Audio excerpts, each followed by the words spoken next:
Dad. Perfect revenants. She canceled my credit card at 8 in the morning. By 8 that night, she found out exactly who she just made that mistake with. My name is Gerald Caldwell. I'm 67 years old. I want to tell you what happened at my son's Thanksgiving dinner, because I think a lot of men my age have been in a version of that room, sitting at the end of the table, watching someone smile while they dismantle your life and call it help. I'm not a complicated man. I worked with my hands for 30 years. I raised my son alone after my wife passed. I wore the same gray flannel shirt to 3 different family dinners, and nobody said anything, because nobody thought I was worth dressing for. That was fine. I was busy doing other things. Randall's house sits in a quiet suburb outside Pittsburgh, one of those neighborhoods where every lawn is the same length and the mailboxes all match. It took him 10 years of steady work to get there, and I was proud of him for it. That Thursday, the driveway was packed. His in-laws' Buick, a cousin's pickup, a neighbor who got invited for drinks, and somehow ended up staying through dessert. Inside, it smelled like turkey and store-bought pie and someone's perfume working too hard. Football on in the other room, kids running the hallway. Normal Thanksgiving sounds. I arrived at 4. Nayan met me at the door with a smile that didn't reach her eyes, took my coat without asking, and pointed me toward the far end of the table. Not the head, the other end, near the kitchen door, where it's drafty and the chair wobbles. I sat down without saying anything about it. Nayan was 5 months pregnant, glowing the way people say, and she really was confident, dressed like she was hosting something that would be photographed. She had planned every detail of that dinner, down to the folded napkins and where each person sat. I know that now. I suspected it then. My son Randall, 43 years old, sat beside her. He had the look of a man who'd been agreeing with someone for too long. Not unhappy exactly, just worn down to a shape that wasn't quite his. Dinner moved along. Conversation happened around me more than with me. When I tried to say something about the pirates, Nadine shifted the topic, and the table followed her. Randall watched his plate. I watched everything. Then, halfway through the meal, Nadine stood up. She tapped her glass with a spoon. One clean sound. The room went quiet, the way it does for people who expect to be listened to. "I just want to say something before dessert," she said. Calm voice practiced. The voice of someone who had run this moment in her head more than once. With a baby coming, Randall and I have done a lot of thinking about responsibility, about structure, about making sure this family is protected going forward. She paused, looked around the table, let it settle. "Starting today, I'll be managing the finances for this family, all of them. We've already taken the first steps." Nods moved around the table. Someone said, "That makes sense. She's organized." Another, "Good. Someone should be in charge." Then she looked at me. "Gerald," she said. First name, soft voice. The tone people use when they've already made the decision and want it to sound gentle. "We took care of your accounts this morning. Your credit card has been canceled. At your age, you really shouldn't have to manage all that stress. If you need anything, just ask Randall." Randall nodded. He did not look at me. Glasses lifted around the table. A cousin said, "Smart move. Older people get taken advantage of all the time." Someone else, "That's responsible planning." I looked at my hands flat on the tablecloth. They were steady. I noticed that and kept it. I set my glass down, stood up slow. My left knee has complained since a job site fall in 2009. I stood straight anyway. I looked at my son, Randall. I said, "You really don't know, do you?" His smile disappeared. The table went quiet again. Different kind of quiet. The kind that comes right before something changes direction, and everyone in the room feels it before they understand it. To explain what happened next, I have to go back almost 30 years. February 1995. Pittsburgh in winter is a specific kind of cold. Comes off the rivers, gets into the buildings, gets into you. Dorothy had been sick for 3 years. Breast cancer, the aggressive kind. She fought it without complaining, without making it the center of every room she walked into. That was her way. Quiet stubbornness. I loved that about her from the beginning. She died on a Tuesday. Randall was 14. I was 38. I remember the drive home from the hospital. Ice on the parkway going slow. I passed an exit I'd taken 100 times and didn't recognize it for a second. My brain was running on something other than thinking, just keeping the car on the road. One exit at a time, I kept thinking, get home before Randall gets back from school. Get home, get your face right. Figure out what to say. That was the only goal. Not grief, not the future. Just get home and be upright when he walks through the door. He was already there, sitting at the kitchen table.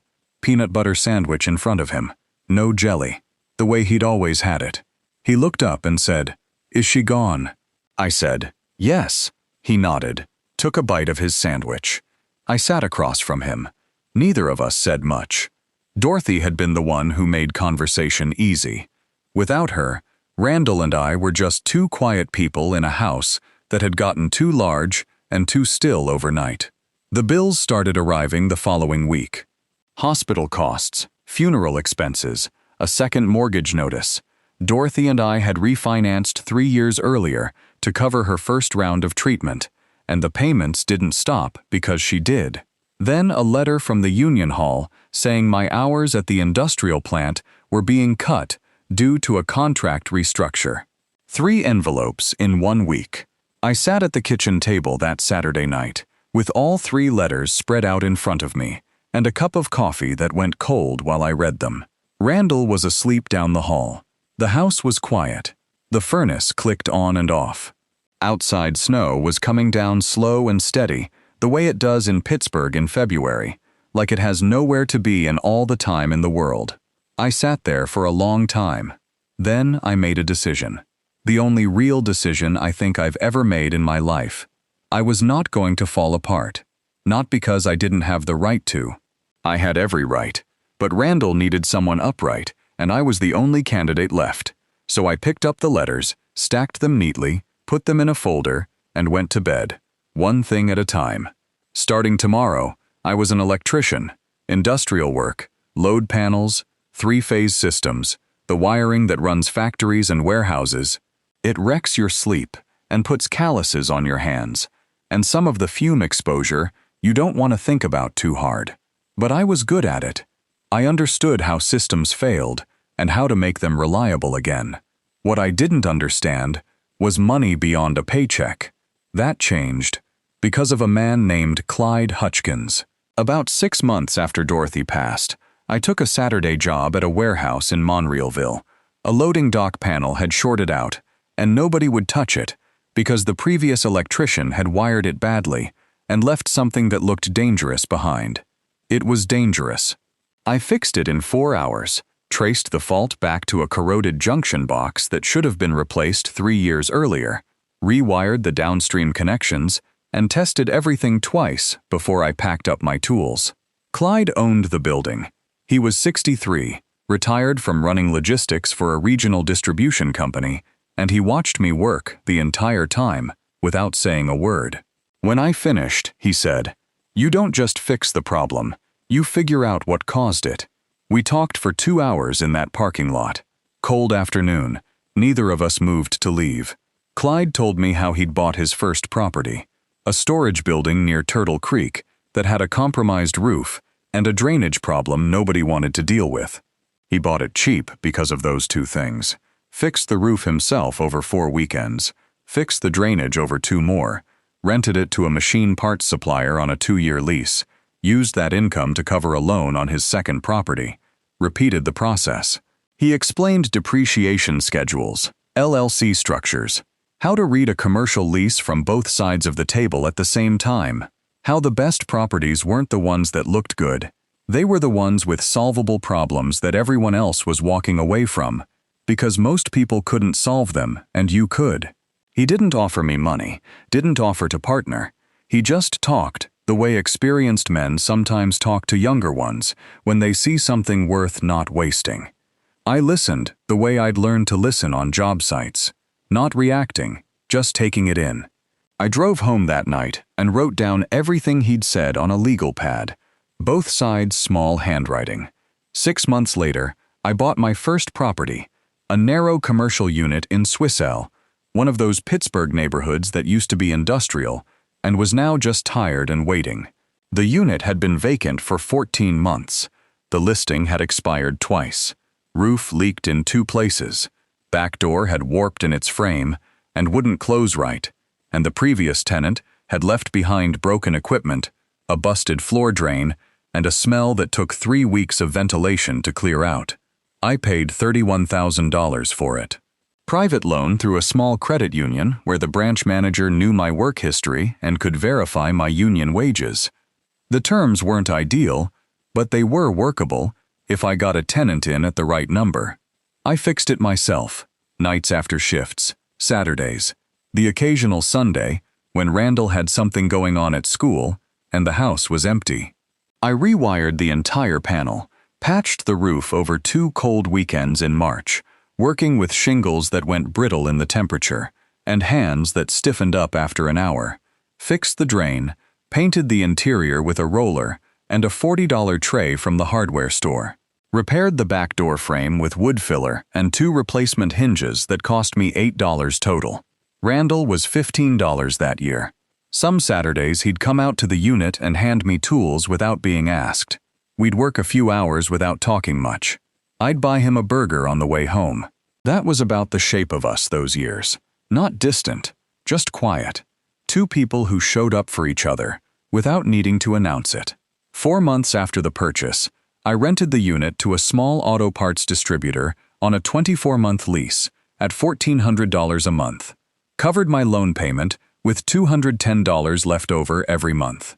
I remember sitting on the concrete floor of that unit the night before the tenant moved in. Bare walls, 1 overhead light buzzing faintly, cold coming through the repaired door frame. I sat there, maybe 20 minutes, without thinking about much. Just sitting in something I'd built, from a problem nobody else wanted to solve. I thought about Dorothy. She would have called me stubborn. Then she would have told me to eat something and get some sleep. The second unit came 18 months later. Braddock, another post-industrial neighborhood, another building with solvable problems, $44,500. Foundation drainage issue, 2 windows needing replacement, electrical upgrade, rented to a contractor supply company at $1,800 a month. Then the third, then the fourth.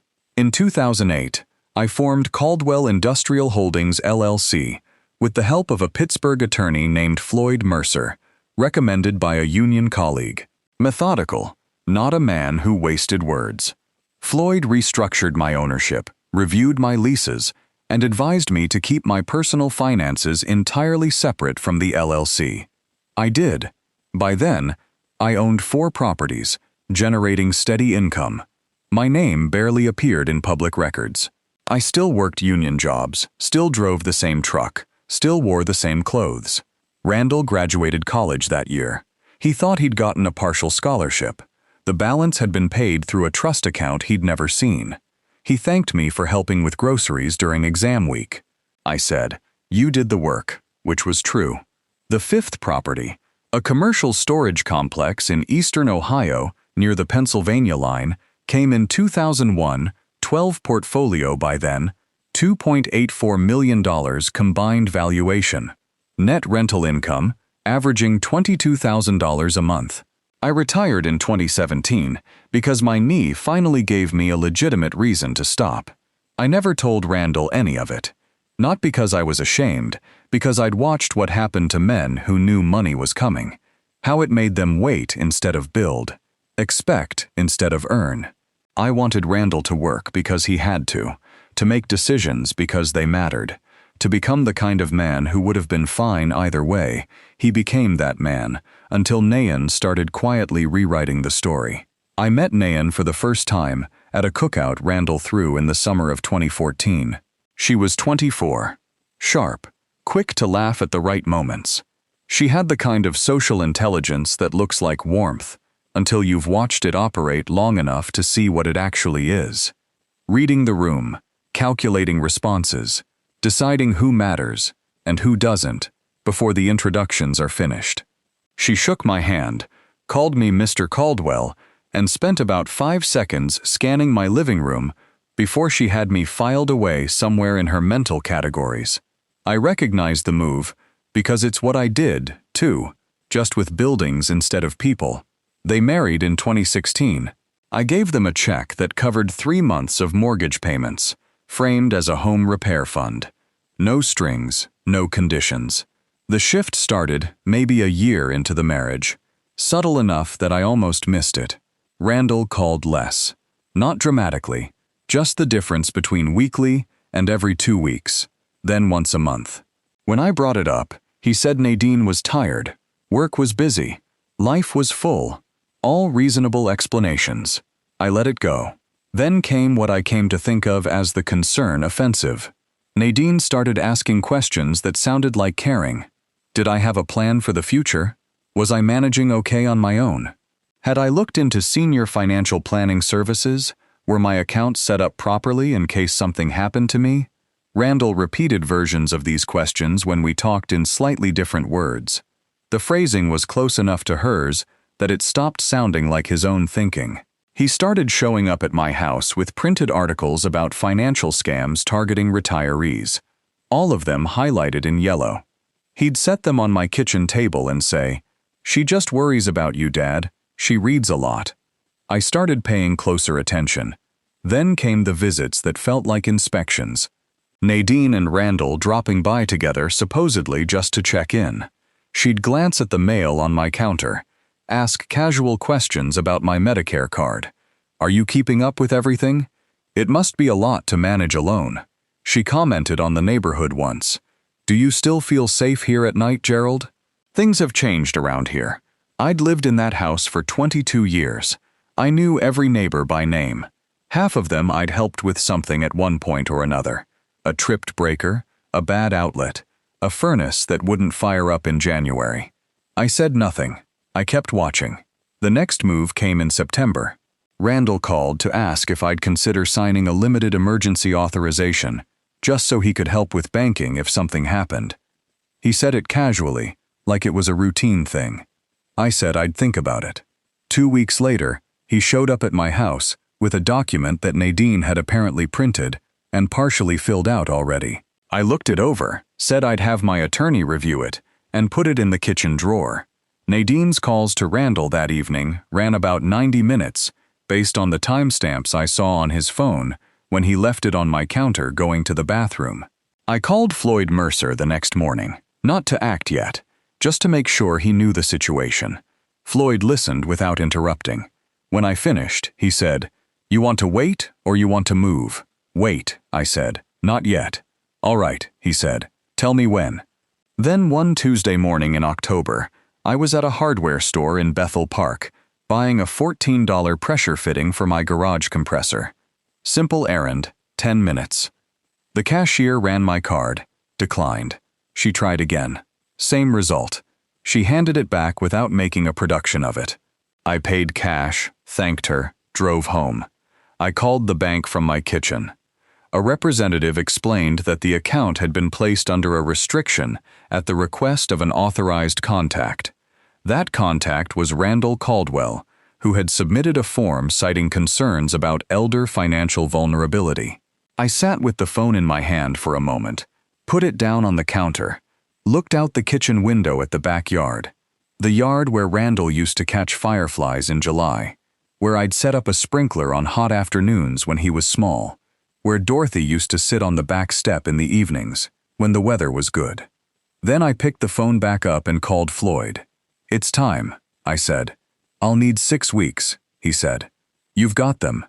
Over the next 6 weeks, Floyd prepared a complete documentation package, every property deed, current appraisals from 3 certified firms, all 5 lease agreements, 12 years of LLC financial statements, bound and tabbed, a legal analysis confirming that the emergency authorization Randall had signed was unenforceable against any asset held by Caldwell Industrial Holdings LLC, which predated the marriage by 6 years and was structured entirely outside Randall's legal reach. Floyd's office also logged every account access attempt made against my personal accounts during those 6 weeks. Dates, times, amounts requested. All of it documented and time-stamped. I called Randall twice during that period. Normal conversations. How's work? How's Nyan feeling? How's the nursery coming along? Said nothing about the accounts, said nothing about Floyd, kept everything ordinary. I went to bed at a reasonable hour, fixed the compressor in my garage, watched the Pirates lose, which wasn't hard to get used to. I waited. So, back to that table. Nadine had just finished her announcement. My credit card was gone. My son had nodded along. The table was approving, and I had just stood up and asked Randall if he knew. The room was waiting. I reached into my jacket pocket and took out my phone, dialed Floyd. "You can come in now." "Who is that?" Nadine asked. The practiced warmth had dropped out of her voice completely. My attorney, Randall, pushed back his chair. "Dad, what are you?" The front door opened. Floyd Mercer walked in, wearing a dark jacket, carrying the leather briefcase he'd had since before I'd known him. Gray at the temples, reading glasses in his breast pocket, the unhurried walk of a man who has been in enough rooms to know he doesn't need to perform anything. "Good evening," he said. "I represent Gerald Caldwell." He set the briefcase on the dining table right in the center between the turkey platter and the cranberry dish and the matching plates Nayan had ordered specially for the occasion, and opened it. Folders, deeds, certified appraisals, 12 years of LLC financial statements bound and tabbed. The room had gone completely still. Nobody was eating. The football game in the other room sounded very far away. Floyd opened the first folder and spoke without emphasis, just facts delivered clean. Gerald Caldwell is the sole member of Caldwell Industrial Holdings LLC, formed in Pennsylvania in 2008. The LLC holds title to 5 commercial properties across Pennsylvania and eastern Ohio. Current combined appraised value is $84 million. Nadine laughed, short, sharp, the sound of someone buying time. "That's not possible." Floyd slid a document across the table toward Randall. "Monthly net rental income averages $22,000. All accounts current. No outstanding debt on any of the 5 properties." Randall picked up the paper, set it down, picked it up again. His hands were not steady. Floyd placed a second document on the table. The emergency financial authorization signed by Randall Caldwell in October does not extend to assets held by the LLC. It is unenforceable as written. All personal account access restrictions have been reversed as of this morning. He set down a third page face up so the heading was visible to everyone seated. All account access attempts made between October 14th and November 28th have been logged and documented by legal counsel. No criminal referral is being made at this time. This will remain the case, provided there are no further unauthorized attempts to access or restrict Mr. Caldwell's finances. He closed the briefcase, straightened his jacket. That concludes the summary. He walked back out the front door, quiet as he came in. The room stayed still for a long moment. Nobody looked at anyone else. The kids had gone silent in the hallway without being told to. Nadine was the first to speak. Her voice had changed, stripped of the careful warmth she'd been wearing all evening. What was underneath wasn't cruelty. It was something I recognized: fear, the specific kind that comes from growing up without enough and spending your adult life making sure that never happens again. "You hid all of this," she said. "All these years you watched us struggle, and you sat on this." I looked at her steadily. "I never told you anything that's different from hiding. It's the same thing." "No," I said, "it's not. You made decisions about my life without my knowledge or consent. That is not the same thing as what I did." She didn't answer that. Randall looked up from the documents. His eyes were red. "Dad, why didn't you tell me any of it?" I sat back down in the wobbly chair at the drafty end of the table, "because I wanted you to become who you are, without my money shaping the decisions you made," I said. "You did that. You became a man who works, who shows up, who handles things. I'm proud of that.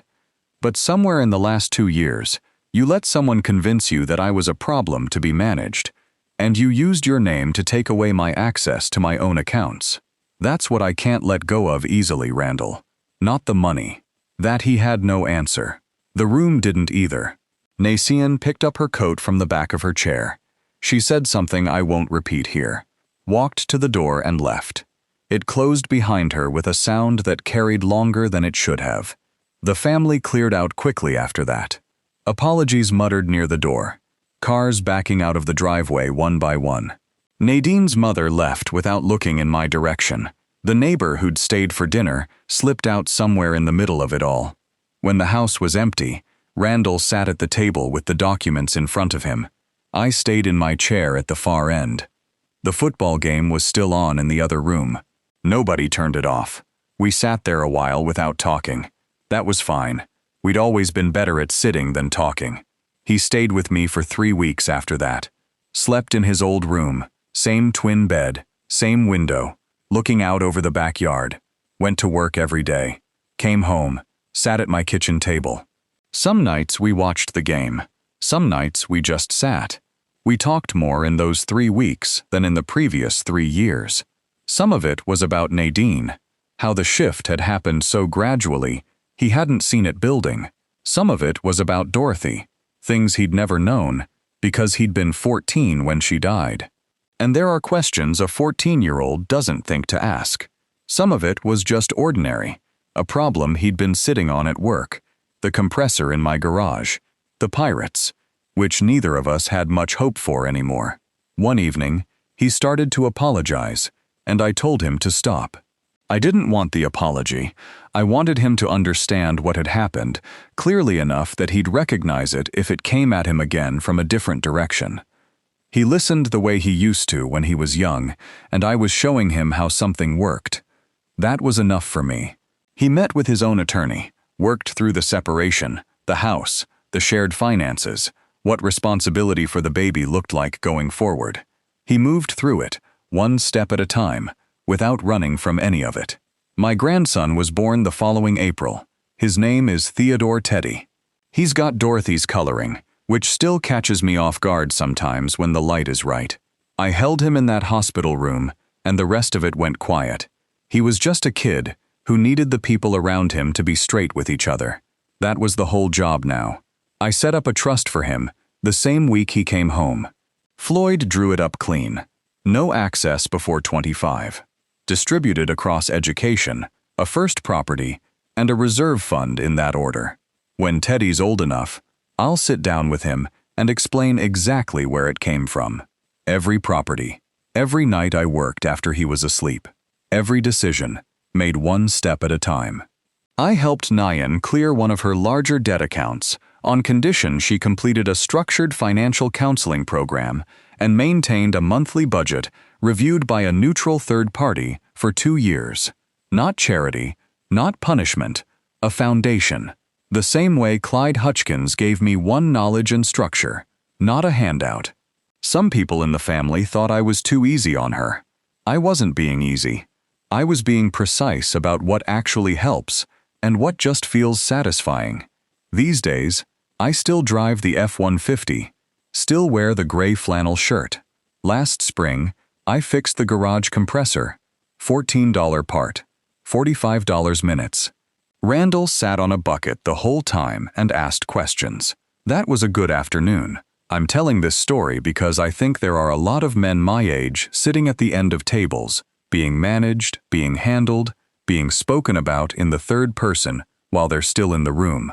Most of them have more to stand on than anyone realizes, and the silence they've kept, the same silence that built everything, is being used as evidence that they're empty. It isn't evidence of that. It never was. 5 things, one man to another. 1 quiet is a strategy, not a weakness, but you have to be the one choosing it. 2, structure your assets before someone else decides to do it for you. An LLC isn't just for corporations. A trust isn't just for wealthy families. Get a Floyd. 3, your kids need to see you stand up, not for the money, for the principle of a man not being made invisible in his own life. 4, the people who move on what they think they can take will always show you who they are if you wait long enough. 5, real patience isn't waiting because you have no choice. It's waiting because you know exactly what you're waiting for. I knew, and when the moment came, I was ready. Because here's what Naen never understood, and what a lot of people never understand about quiet men. The ones who say the least have usually been paying attention the longest.